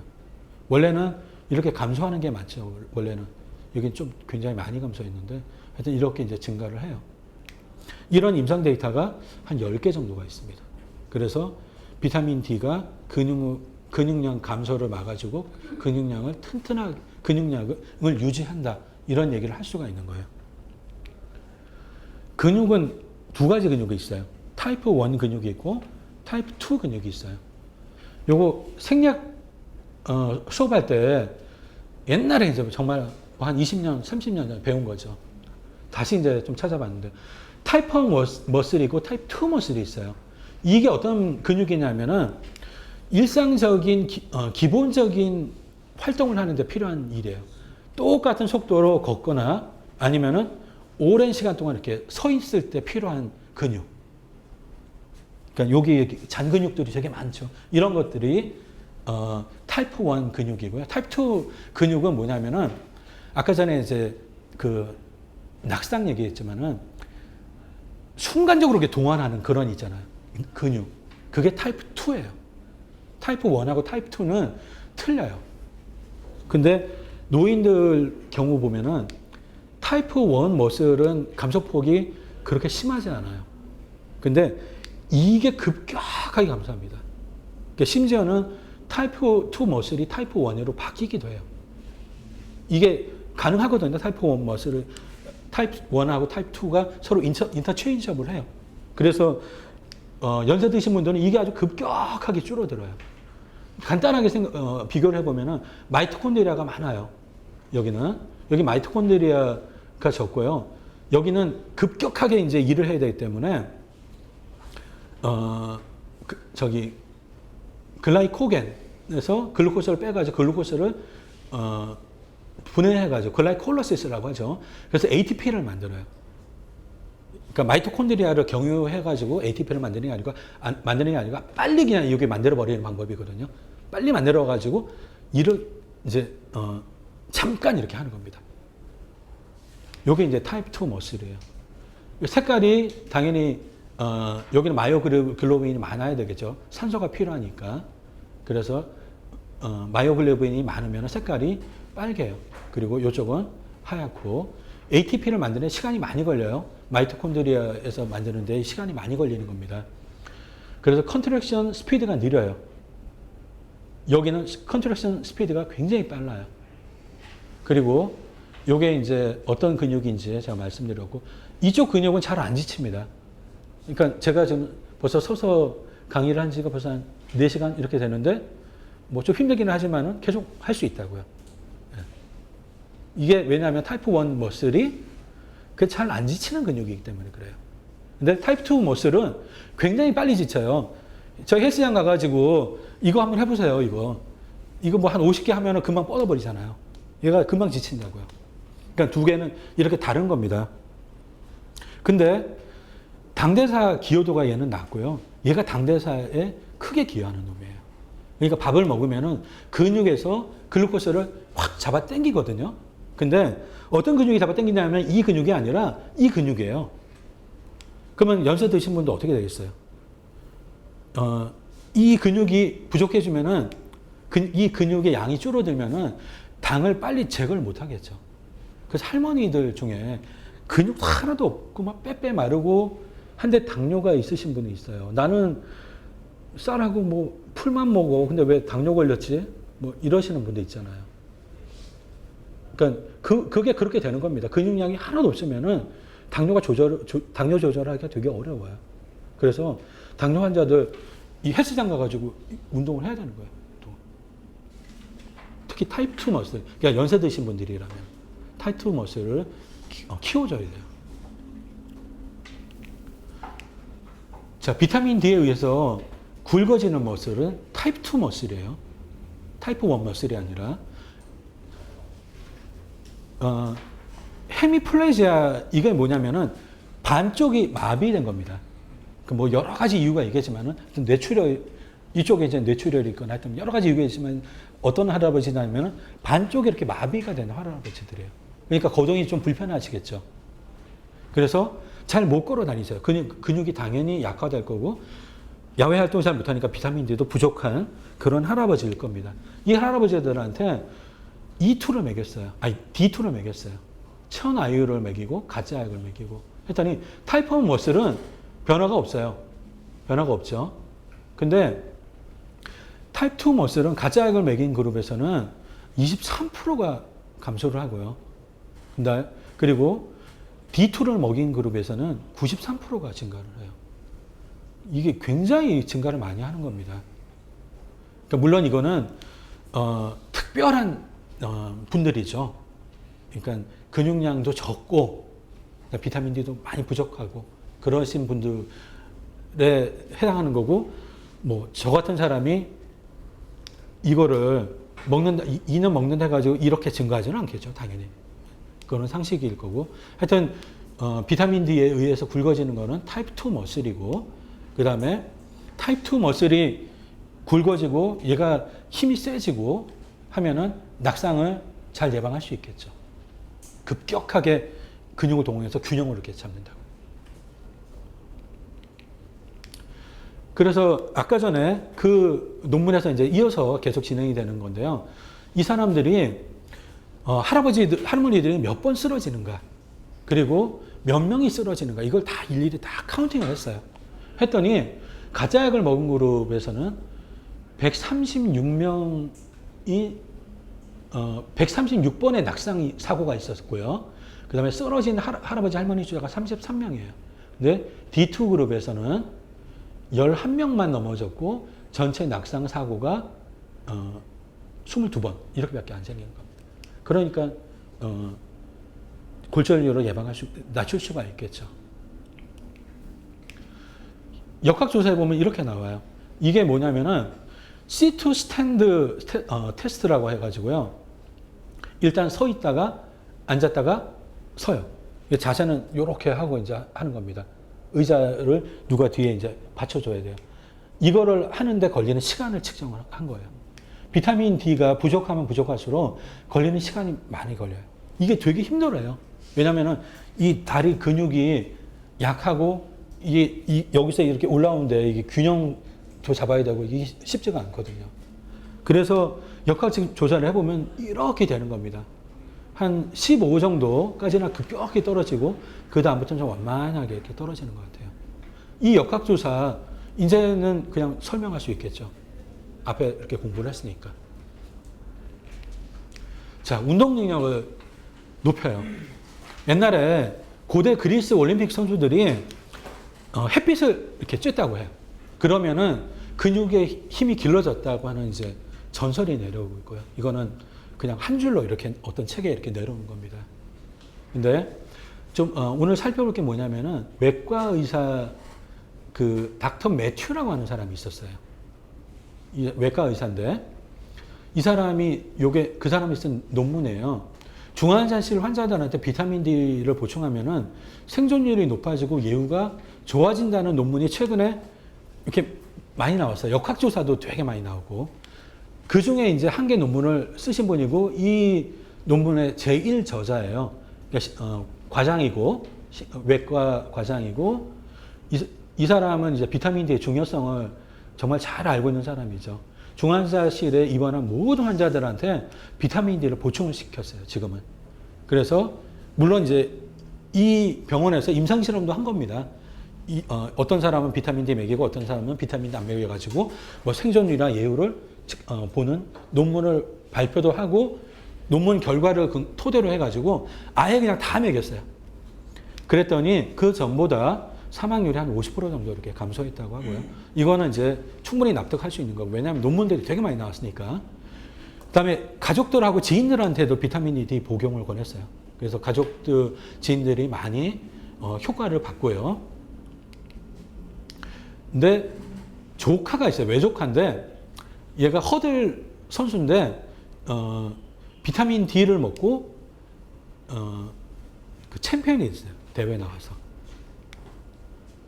뭐 별로 그렇게 반응이 없으시네. 그냥 뻥치는 것 같잖아요. 근데 뭐 그럴 수도 있고 아닐 수도 있는데 하여튼 비타민 D를 먹고 나서 그런 일이 생겼고 사실은 이제 이 닥터 매튜가 이 외조카가 다니는 고등학교를 찾아가 가지고 교장을 설득했어요. 그러니까 이 학교에 유명한 유명한 그게 뭐냐면은 이 학교가 육상하고 미식축구를 되게 열심히 하는 학교였거든요. 그래서 대회도 출전하고 선수들도 있고. 근데 좀 다들 성적이 형편없었어요. 근데 비타민 D를 먹이자라고 교장을 설득하고 가족도 일단 물론 이제 운동선수들의 가족들도 다 설득을 해야 되겠죠. 아까 전에 봤던 그 흑인 그 아저씨 있잖아요. 그 아저씨가 찾아다니면서 설득을 했어요. 그러고 나서 미식축구팀이 성적이 아주 장족의 발전을 나타냈어요. 그리고 육상부도 갑자기 성적을 잘 내고 이 외조카는 이제 고등학교 챔피언이 되고 그리고 2년 동안 그 전까지는 그 4년 장학금 받고 대학으로 가는 이런 게 이제 뭐 이렇게 많지가 않거든요. 고등학교 한 개 뭐 한두 명 이 정도인데 2년 동안 49명 이렇게 가가지고 어떤 잡지에서 뭔 일이 있나 하고 취재를 했어요. 그리고 이제 기사를 냈는데 그 기사에서 제가 이제 이렇게 본 겁니다. 그러니까 뭐 좀 뭐 믿거나 말거나요. 자, 그러면 다음 거 한번 볼게요. 다음 거. 그러니까 우리들은 임상 데이터를 확실히 봐야 돼요. 안 그러면 잘 못 믿는 것 같아요. 이게 이제 아이스하키 팀이에요. 시카고 블랙혹스. 이게 시카고에 있는 하키팀인데, 아이스하키 팀인데, 시카고에서 별로 인기는 없어요. 시카고는 이제 당연히 농구거든요, 농구하고 야구. 이렇게 이제 유명한데, 농구 우승하면은 이제 난리가 나요. 그러니까, 그 시내 사람들이 다 나와요. 그리고 흑인가 같은 데는 약탈을 해요. 한인들, 가게들이 막 불타고, 이제 그런 일이 생기는데, 이 팀이 2000년도에 성적이 되게 안 좋았어요. 근데 팀 닥터가 2008년, 2009년에 모든 선수들한테 비타민 D 시럽 농도 검사를 하고 그 다음에 5,000IU를 매겼어요. 그러고 나서 바로 이 시즌은 바로 우승을 해버려요. 그리고 2010년대에 들어가지고는 우승을 가장 많이 한 아이스하키 팀이에요. 그러니까 일명 비타민 D 팀이라고 불리는데 이 팀 닥터의 주장에 의하면은 비타민 D를 보충했더니 선수들의 운동 능력이 향상됐대요. 그리고 시즌 중에 감기나 독감, 장염 환자가 감소했고 부상자가 감소했대요. 그러니까 부상자 관리가 사실 굉장히 중요한 거거든요. 이런 팀에서는. 지금 미국에서는 대학 운동선수들, 그 다음에 프로 운동선수들 비타민 D 많이 먹어요, 지금. 많이 먹고 있고, 역학조사 자료도 되게 많고, 비타민 D 시럽 농도가 높은 만큼 연봉이 높다, 막 이런 역학조사도 있고 그래요. 그리고 부상도 덜 당하고. 근데 사실은 그렇게 많이 먹이는 이유는 뭐냐면 임상 데이터들이 이렇게 좋은 것들이 몇 개 나왔기 때문에 그래요. 미국 사람들이 얼마나 냉정한 사람들이 누가 먹고 효과 봤다고 바로 먹고 막 그러지는 않거든요. 자, 유도 선수들한테 임상 실험을 했어요. 15만 IU를 경구로 원샷 투여를 했어요. 그랬더니 머슬 스트렝스가 13kg 증가했어요. 근육의 힘이. 옛날에 구소련 요게 이제 스포츠 강국이었잖아요. 올림픽 나가면 항상 금메달 제일 많이 따고 1등하고 그러던 나라인데 이 소련에 썼던 방법이 뭐냐면은 UV를 쬐어주는 거예요. 올림픽 출전 선수들한테.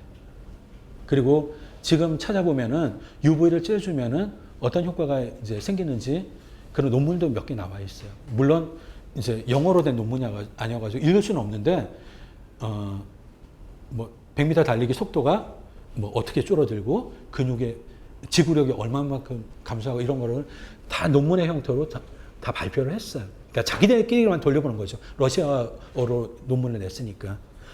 그리고 한동안 이제 요 초식이 사라졌다가 동독에서 부활을 했어요.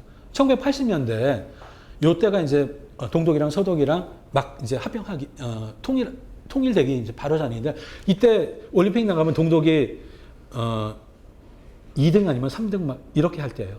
금메달 숫자로. 얘네들이 썼던 초식이 뭐냐면은 소련에서 이제 배워가지고 UV를 쪄줬어요. 이렇게 해가지고 좋은 성적을 냈던 겁니다. 자, 영국에서 직업운동 선수들을 대상으로 한 임상 데이터를 한번 볼게요. 비타민 D, 가짜 약을 먹은 그룹은 비타민 D 시럽 농도 변화 없고요. 11에서 41로 한 30 정도 증가했어요. 그러면은 한 7,000, 8,000 IU 정도 매일 먹이면 됩니다. 10m 달리기가 가짜 그룹에서는 0.01초 감소했는데 0.04초 증가하고요. 벤치 프레스, 이게 이제 헬스 하시는 분은 알겠지만 이게 있어요. 거기 이제 1kg짜리 더 붙이고 이제 막 그러잖아요. 6.5kg를 더 붙일 수 있는 겁니다. 그다음에 운동 피로를 빨리 풀어줘요. 요게 임상 데이터인데요. 어떻게 임상 실험했냐면은 요때 운동을 시킨 겁니다. 요때 아주 한 1분 정도 아주 격렬한 운동을 시켜요. 그러면은 비파괴적인 방법으로 포스포크레아티닌, 이게 아까 전에 제가 말씀드렸죠. ATP는 막 쓰려고 이제 에너지를 저장해 주는 거고, 좀 장기적으로는 여기다가 저장을 해둔다고 제가 말씀드렸는데, 그거 농도를 비파괴적인 방법으로 검사를 측정을 할 수가 있어요.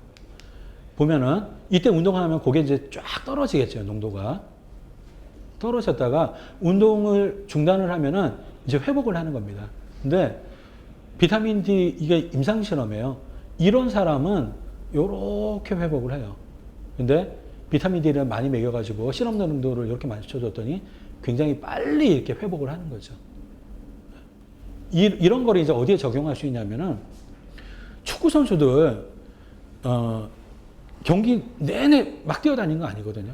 아주 짧은 시간 동안 확 뛰어갔다가 좀 설렁설렁 하다가 또 팍 뛰어가고 모두 대부분의 운동들이 다 그래요. 농구, 뭐 배구 다 그렇습니다. 그러면은 이렇게 격렬하게 운동을 했다가 쉴 때 에너지가 빨리 보충이 되는 거 이게 되게 운동선수들한테 중요하겠죠. 우리들한테는 이런 게 뭐가 중요하겠어요. 그렇잖아요. 우리들은 이게 이렇게 회복이 되거나 이렇게 회복이 되거나 별로 상관이 없잖아요. 근데 운동선수들한테는 상관이 있다는 거죠. 이런 것들이. 힘드시죠? 지금 6시 10분 전인데 제가 항상 시간을 못 맞춰요. 제가 너무 욕심이 많아가지고 어떤 강의를 가면 항상 많이 준비를 해가요.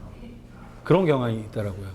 그래서 제가 자료를 최대한 잘 만들려고 노력을 해요. 혹시 무슨 일이 있어가지고 강의를 끝까지 못하게 되면은 책만 봐도 다 이렇게 술술 이해할 수 있게끔. 특히 개론만 좀 바삭하게 놓으면은 강론은 그냥 술술 이렇게 넘어가거든요. 그래서 나머지 부분은 강론을 혼자 힘으로 술술 읽을 수가 있어요. 제가 좀 나름 열심히 만든 거거든요. 그래서 혼자 공부를 하시도록 하십시오. 그리고 뭐 이상한 거 있으면은 약속모에 그냥 질문 올리시면 되잖아요. 제가 거기는 안 들어가지만은 모전통은 항상 보거든요. 모전통에 올리면은 제가 답글을 달 수 있는 그런 영역이라면 제가 항상 답글을 달려고 생각을 하고 있어요. 그냥 거기 올리시면 제가 다 답글 달아드릴게요. 자, 한 10분 정도 남았는데 바쁘신 분들은 가시고요. 질문, Q&A 시간을 좀 가질게요. 이게 사실 이때 되게 많이 배워요. 모르는 거 있으면 혹시 질문을 해주세요. 아까 비타민 D를 많이 먹였을 때 네. 그 독성이 생겨서 심방세동이 생긴다 그랬잖아요. 네. 그때 마그네슘이 부족해지고 이제 마그네슘이 이제 부족한 사람이 그런 증상이 생기고 네. 아니면 칼맥 비율이 좀 틀어졌을 때 칼마 비율이. 네. 네. 근데 이제 저 같은 경우에 손님들한테 비타민 D를 권하는 이유 이제 그런 이유가 여러 가지가 있긴 한데 그 중에 한 가지가 이제 뭐 왼쪽 어깨라든지 이런 데가 좀 불편하다든지 병원에서 이제 이유를 아까 없을 때 그럴 때 비타민 D가 정말 효과가 좋은 거죠. 피브로마이algia 같은 그런 경우에도 쓰고 아니면 커피를 많이 먹어서 심장이 좀 많이 두근두근해서 좀 틀어져서 근육을 좀 누른다든지 그것 때문에 머리가 아파진다고 제가 그냥 혼자 판단되는 경우에 비타민 D를 커피는 마그네슘 이랑 연결을 해야 돼요. 커피는 마그네슘을 고갈시켜요. 그래서 커피 먹고 가슴 두근두근하고 머리 아픈 건 이거는 마그네슘이 부족해서 가슴이 두근두근 하는 겁니다. 예, 그리고 보통 마그네슘도 같이 드리긴 하는데 네. 이제 어떤 자료 보면 그 비타민 D를 1년 정도 네. 한 5천에서 1만 단위를 먹이게 되면 심장 수축력이 34% 정도 증가된다고. 그거는 일반인은 아니고 심부전, congestive heart failure 환자들한테 비타민 D를 먹이면은 피를 잘 뿜어내요. 그 능력이 더 증가를 해요. 원래 심부전 환자들은 그게 계속해서 악화되는 거거든요. 그러니까 그래서 그 효과가 되게 있죠. 근데 일반인이 한테 그런 효과는 있을 수는 없을 것 같고, 그다음 일반인이 그런 효과가 있으면 뭐가 좋아요? 거기서 이제 제가 응용하는 거는 머리가 두통이 좀 자주 온다든지 네. 이제 목이 좀 여기 목 뒷가 좀 뻐근하다든지 할 때 제가 비타민 D랑 마그네슘이랑 아까 지금 같이 된 걸 제품을 개발하셨지만 네. 저는 기존까지 계속 따로 드렸었거든요. 네. 근데 드리면서 이론상으로는 효과가 있는데 과연 실제로 그게 얼마 정도만의 효과가 있고 이 사람들한테 보통 심장 하면은 코인자인 피텐 네. 하고 마그네슘만 생각을 하잖아요. 네. 근데 비타민 D를 권했을 때 이제 그 사람이 심장 기능이 좀 돼서 이제 그에 파생되는 심장이 좀 좋아지게 되면 아침에 얼굴이 좀 안 붓는다든지 피로가 훨씬 빨리 풀린다든지 그런 거를 기대를 할 수가 있는지. 비타민 D가 심혈관계에도 영향을 미치죠. 그러니까 그 혈관의 탄력성 그거를 높여줘요. 비타민 D가. 거기 보시면은 이제 혈관의 탄력성을 보통 이제 판단하는 지표로 FMD라고 많이 쓰거든요. 그 기구는 우리나라 이제 의사들도 많이 쓰는 기구예요. 병원에 가면은 그 기구가 다 웬만큼 많이 비치돼 있고 측정하기 되게 쉬워요. FMD라고. 여기다가 이제 뭐 점 매고 뭐 여기서 이제 초음파로 이렇게 실제로 이렇게 보는 거예요. 그럼 혈관이 이렇게 이제 확장되는 게 보이거든요. 근데 이게 이제 그런 FMD 검사를 하는데 비타민 D를 먹으면은 FMD가 많이 늘어요. 정말. 효과가 굉장히 좋아요. 그러니까 혈액순환이 잘 되는 거죠. 그리고 심장에는 또 어떤 효과가 있냐면은 그러니까 심장을 우리가 다 아는 게 아니잖아요. 네, 다 아는 게 아닌데 어떤 병이 있냐면은 특별한 검사를 했는데 이게 안 지나가 왔어요. 그러니까 가슴이 아파. 근데 검사를 했는데 뭐 아무것도 안 나와. 이런 경우가 되게 많거든요. 그러면은 이제 그런 사람들을 따로 이렇게 뭐라고 불러요. 네. 근데 그런 사람들이 비타민 D를 먹으면 효과가 좋다는 논문이 있고 그래요. 그러니까 그런 사람들이 대표적으로 누구냐면은 갱년기 전후 때 이 가슴이 아프다는 사람들이 되게 많이 늘어나요. 여자들 중에 그런 사람들이 되게 많이 늘어나는데 병원 가서 검사하면 대부분 다 효과가 뭐 이상이 없다고 나오고 그 사람들을 어떤 질병군으로 이렇게 몰아넣어요. 근데 거기에 좋아요. 그러니까 기본적으로는 비타민 D가 혈액순환을 잘 시켜줘요. 혈관의 탄력성을. 그래서 그것 때문에 이제 효과가 있다고 생각하는 거죠. 가슴 아픈데. 근데 비타민 D 그러니까 술 먹고 머리 아프고 이거 있잖아요. 그건 마그네슘 부족 때문에 그런 거예요. 비타민 D랑은 상관없고 스트레스 받았을 때 갑자기 이제 머리 아픈 거 이것도 뭐 마그네슘이라고 생각을 해야지. 마그네슘이 아주 많이 부족한 사람이 스트레스 받아가지고 조금 더 떨어지거나 뭐 물론 두통이 완전히 마그네슘만 설명은 할 수는 없겠지만 하여튼 그런 사람한테 마그네슘을 먹이면 바로 효과를 봐요. 금방. 근데 하여튼 비타민 D가 어떠한 영양소고 어떤 효과를 하고 어떤 성격의 놈이고 이거를 이렇게 곰곰이 이렇게 좀 생각을 해볼 필요가 있어요.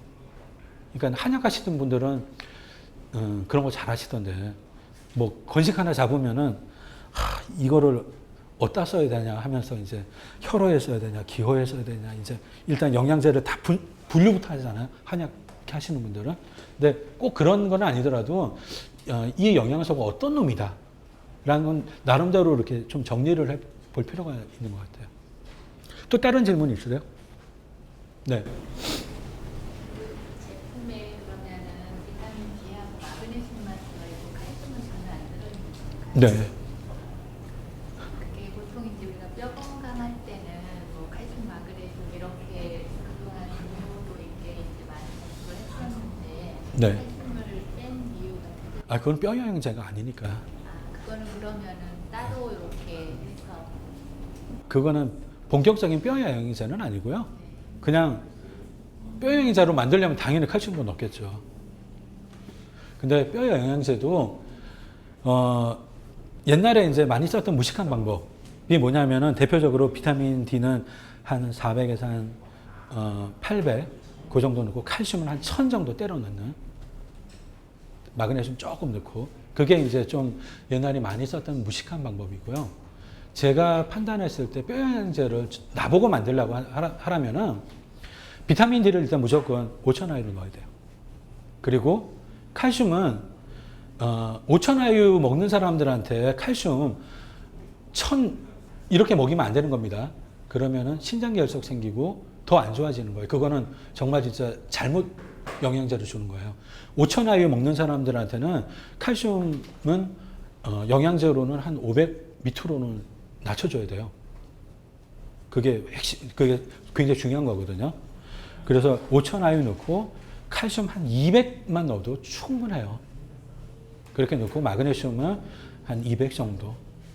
그 다음에 비타민 K 좀. 그러니까 이런 식의 뼈영양제가 저는 가장 좋다고 생각을 하고, 물론 제가 건식 사업을 뭐 그렇게 오래 할 건 아니지만은, 만약에 오래 하게 돼서 그걸 뼈영양제도 만들면 그렇게 만들죠. 지금 많이 쓰는 아주 무식한 방법으로 안 만들고. 또 질문 있으세요? 주문요? 제가 사이트를 오픈하면은 그냥 욕먹는 각오하고 약준모에 사이트 건식 사업 시작했습니다 하고 그냥 공고 내고 욕 좀 뭐 할 사람한테는 좀 먹고, 대신에 저는 그냥 건식 사업을 하긴 했지만은 돈을 벌려고 하는 건 아니고요. 좀 약국 건기식을 지키기 위해서, 그러려면은 뭐가 문제인가? 저는 첫째는 적당한 가격에 품질 좋은 제품의 부재. 그게 첫 번째 문제고, 둘째는 약사들이 일반인이랑 그래 큰 차이가 없어요. 건식 조금 낮긴 하지만은 전문성이 너무 부족해요. 그 두 가지 문제가 우리 약국 건기식을 위협하는 요소라고 생각을 하기 때문에, 제가 그 전까지만 해도 제가 건식 사업을 할 생각은 없었죠. 그 전까지는 김구 집행부 때는 제가 대학에도 농성하기도 하고 그랬었는데, 어떻게 하다 보니까 건식 사업을 하게 됐고, 하게 된 이유는 그거예요. 약국 건식의 위험 요소를 어떻게든 제거해보고 좀 우리 약국 건식이 한 100년 이렇게 쭉 지속되어야 돼요. 발전해야 되잖아요. 근데 그렇게 하려면은 그런 일을 해주는 회사가 있어야 된다고 저는 생각을 했기 때문에, 제가 그런 회사를 세우면은 돈을 버는 회사는 아니에요. 그래서 돈을 못 벌어요. 무슨 말씀인지 잘 모르시겠죠. 그러니까 제가 가격한 이제 약사님들한테 드리는 판매가 이제 이렇게 하면은 제가 돈을 절대 벌 수 없는 그런 구조. 까딱하면은 이제 망하고, 제가 리스크를 다 안게 되고, 그리고 만약에 잘 되면은 그냥 조금 그냥 용돈 버는 그러니까 그런 회사를 만든 거기 때문에 사실 창피하거나 그런 것도 없어요. 그런 건 없어요. 또 다른 질문 있으세요? 뒤에 10만 아이유 이런 식으로 복용법이 나오잖아요. 네. 여기도 아까 이제 19만 아이유 원샷 이런 것들을 한 번에 그렇게 여러 과를 먹는 건가요? 외국에는 그런 제품이 있죠. 5만 IU짜리 제품이 많고요. 그 다음에 병원에서 약재부에서 이제 의사들이 만들어달라고 만들어줘요.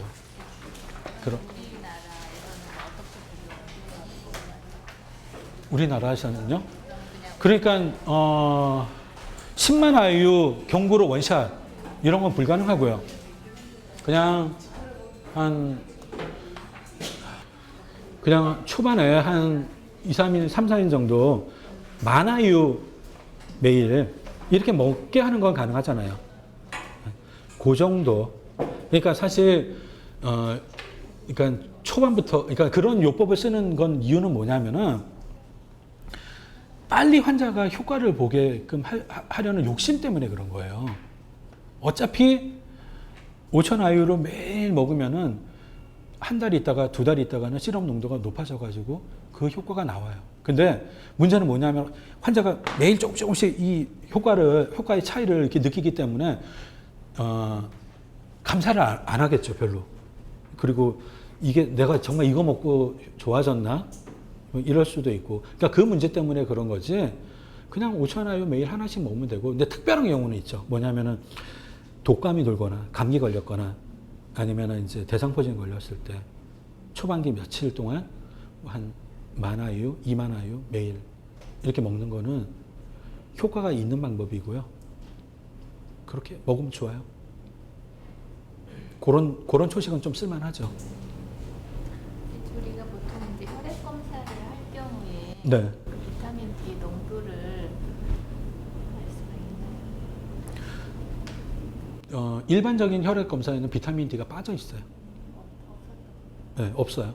건강검진 이런 거 할 때는 없고, 그 다음에 병원에서도 일반적으로 하는 그 혈액 검사는 비타민 D가 빠져 있고, 그 다음에 의뢰를 하죠. 병원에서도 아마 저기 피를 딴 데 보내서 거기서 검사를 해서 올걸요, 아마. 그럼 혈당 검사처럼 이렇게 할 수 있는 키트 이런 거는 안 나왔나요? 우리나라요? 아니 외국에라도. 외국에는 있죠. 네, 외국에는 자기가 키트 사서 피 묻혀가지고 보내면은 한 2, 3일 있다가 메일로 결과. 아직 수입은 안 되는 거고요. 우리나라는 그게 법적으로 가능한지도 모르겠어요. 만약 그게 다 안 된다면 네. 의약품이면 약국에서 수입이 가능. 피를 뽑는 게 의약 외품이 될 수 있을까요? 지금 혈당 측정 비용도 가능. 상관없어요? 네. 저는 잘 모르겠어요. 아니 그러니까 약국에서 지금 한계가 그거잖아요. 네. 이제 비타민 D 혈중 농도가 많이 부족하니까 네. 비타민 D를 먹어야 된다라고 하는데 우리는 얘기는 해줄 수 있지만 확인이 안 되니까 병원에 가서 뭐 해봐라. 뭐 정기적으로 뭐 혈액 검사를 한번 해봐라 이런 얘기는 해줄 수 있지만 어쨌든 대부분의 환자들은 의사가 비타민 D가 부족하대요. 뭐 그래요. 이러면서 오는 경우들이 많거든요. 오, 그래요? 네. 그러면 이제 서울에 사시죠, 혹시? 서울은 그럴 수도 있겠어요. 그래서 비타민 D를 측정할 수 있는 키트가 있으면 약국에서 약사들이 활용할 수 있는 범위가 훨씬 높아지지 않을까라는 생각이 제가 그건 잘 모르겠는데. 저한테 너무 많은 질문 넘기지 마세요. 또 다른 질문 있으세요? 혹시 비타민 C 메가도스하고 같이 해보신 적 있으세요? 제가 비타민 C를 좀 싫어해서. 네? 근거가 별로 없어서. 근거는 비타민 T보다 더 많지 않을까요? 그렇게 생각하시죠? 가산 근거가 하나도 없어요, 비타민 C가. 그러니까 하나도 없다는 건 좀 그렇고, 꽝난 논문이 되게 많고, 그래요. 그러니까 항산화무소에 비타민 C는 굉장히 많은 거는 알고 있는데 그 메가도스는 근거가 없다는 말씀인데 없죠. 그런 거 어디 있어요? 아니요 제가 그런 거 없습니다. 그 그러면 1000mg 이상을 먹어봤자 소용이 없다 이거네요. 비타민 C는. 그러니까 이론적으로는 그래요. 원래 그러니까 어떻게 됐냐면은 사실 뭐 저도 좀 고민을 되게 많이 하고 공부도 좀 했는데 비타민 C. 그러니까 그 원숭이들은 어떻게 하냐면은 비타민 C를 그냥 신장을 통해서 다 내보내요. 왜냐하면은 워낙 많이 먹잖아요, 원숭이들은. 저기 풀이나 뭐 과일을 통해서. 근데 사람은 사바나로 진출하면서 많이 못 먹게 됐잖아요. 그래서 신장을 통해서 재흡수를 해요. 그게 굉장히 강력해요. 그래서 대부분의 비타민 C를 다 재흡수를 해요. 그래서 그냥 이렇게 임상 근거가 이렇게 많으면은 저도 한번 많이 써보겠는데 별로 없고, 그리고 우리 구석기 그 선조들 있잖아요. 비타민 C를 하루에 얼마 정도 먹었을 것 같아요? 지금 생각하고 있기로는 1000mg까지 안 먹었을 거라고 생각해요. 어느 정도 먹을 거라고 생각하냐면은 한 600, 500? 그 정도밖에 못 먹었을 거라고 생각하거든요. 왜냐하면 우리 선조들이 주로 사냥을 해가지고 고기를 먹는 사람들이었어요. 풀이랑 이런 거는 조금만 먹고. 그래서 그러니까 이론적으로 별로 그렇게 땡기지도 않고 비타민 C는 하여튼 뭐 그래요. 저는 그렇습니다. 네. 그러면 보통 어떤 환자분들한테 가장 많이 이용을 하시고 어떤 걸요? 비타민 D. 저는 기본적으로 깔아요. 모든 사람들한테 먹으라고 권유를 하고요. 그 다음에 제가 이비인후과 문전약국이니까 뭐 아토피, 그러니까 비염 환자들이 이제 많은데 비염 환자들 중에 아토피 많고 이제 천식 많고 이제 그렇잖아요. 그러니까 아토피, 뭐 비염 이런 알레르기 질환 개선을 목적으로 하고 할아버지 할머니들 이렇게 뭐 되게 많이 아프잖아요. 허리부터 어깨 막 요런데 좀 많이 권하게 하고 잇몸 질환에 되게 효과가 좋고요. 단독으로 썼을 때도 효과가 있어요. 잇몸 질환에. 비타민 D가요? 거기 맨 끝장에 보면은 잇몸 질환에 쓴 비타민 D 임상 데이터가 있어요. 자료에 보시면은 되게 효과는 좋게 나왔습니다. 그거를 설마 이 정도까지 좋게 나왔어? 라고 할 정도로.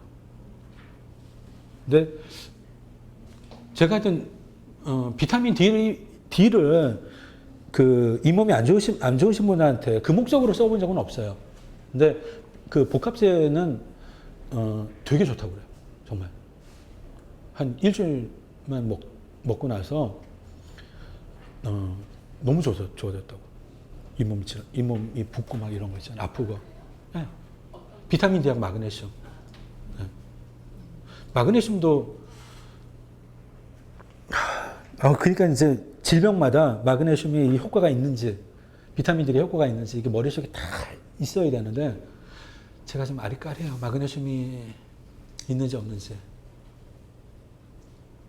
박사님은 거의 5,000IU씩 그런 식으로 용량은 무슨 질환 상관없이 대부분 5,000IU 정도. 네, 그렇게 한 3, 4년 판매를 했고요.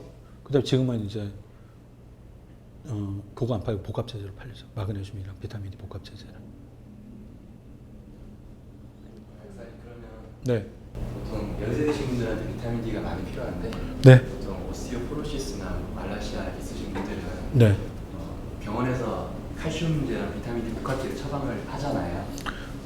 물론 말라시아는 그렇게 비타민 D만 필요한 경우가 많이 있지만 보통 이제 병원에서 저희는 뭐 정형이랑 내과 문전이랑 정형이 주로 줄긴 한데 이제 처방을 받으면 보통 칼슘이 500mg고 비타민 D가 1000단위거든요.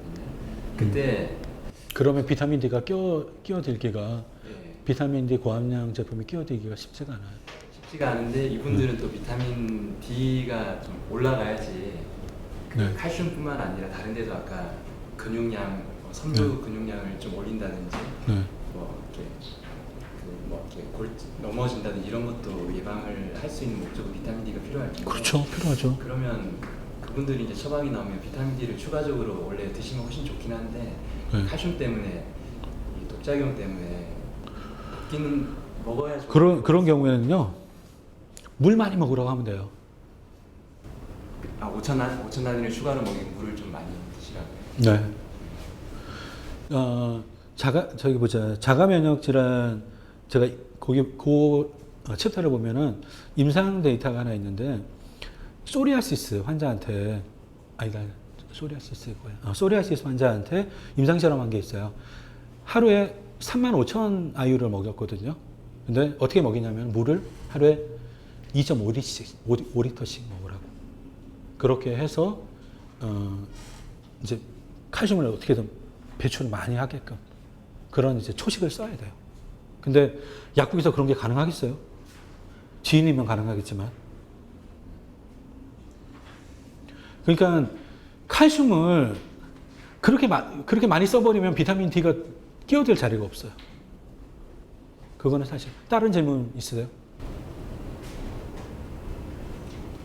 주의해야 될 사항들이 있나요? 비타민 D요? 윌리엄스 신드롬. 네. 근데 윌리엄스 신드롬도 4세 넘어가면 걱정 안 하셔도 돼요. 그 밑에 아기들이 걱정이고, 그 다음에 윌리엄스 신드롬 만날 일은 전혀 없으실 거예요. 근데 무조건 윌리엄스 신드롬이면은 비타민 D 먹고 나서 큰일 나냐? 그것도 아니거든요. 그러니까 한 15% 정도. 문제가 되고 나머지 85%는 그냥 아무렇지도 않아요. 그리고 원래 의사들도 이제 윌리엄스 신드롬을 정말 제대로 케어해 보겠다 하는 의사들이라면은 그 피 검사를 철저하게 해야 하면서 비타민 D를 먹여야 돼요. 그러니까 조금 이상이 있다 하면은 용량 줄이고 칼슘이랑 비타민 D하고 이렇게 잘 관리를 해줘야 돼요. 안 그러면은 뼈에 칼슘이 다 빠져나가요. 그래서 뼈가 되게 약하죠. 그러니까 이 생긴 것부터 여기가 턱뼈가 제대로 못 자라가지고 뾰족하고 이렇게 생긴 것부터 다 차이가 나거든요. 그러니까 원래는 잘 관리를 해야 되는데 의사들이 그건 약사들이 못할 것 같아요. 해야 되는데 우리 약사들은 그런 일은 없을 테니까. 근데 하여튼 그런 게 있다는 건 알고는 있어야죠.